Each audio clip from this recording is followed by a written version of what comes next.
On a besoin d'accords sur le plan international, mais les actions, elles se passeront sur le terrain. Et nous ne réussirons pas le défi de la transition écologique si on n'est pas capable de jouer à toutes les échelles, à la fois avec des accords par continent, par pays, avec des investissements, avec des évolutions de nos règles, et en même temps avec la mise à disposition des changements de comportement pour les habitants, dans la manière dont on se nourrit, dans la façon dont on se déplace, dans la manière dont on se chauffe, etc. Et ce sont bien ces deux échelles qu'on doit conjuguer en permanence.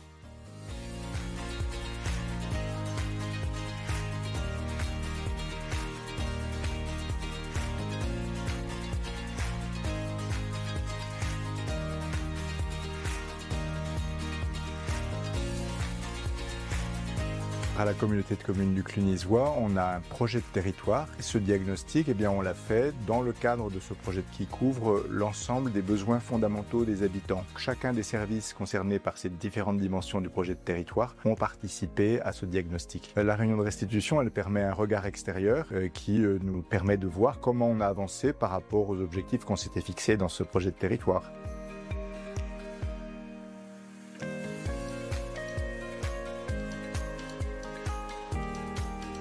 Les ateliers étaient très bien organisés, nous avons travaillé vraiment dans la collaboration. Parmi toutes les actions qui ont été développées pendant cette journée, il y en a une particulièrement qui me tient à cœur et c'est le soutien aux entreprises locales dans la décarbonation. Chez EG Microtechnique Group, nous sommes pleinement engagés à poursuivre notre engagement dans la mise en œuvre de la feuille de route régionale.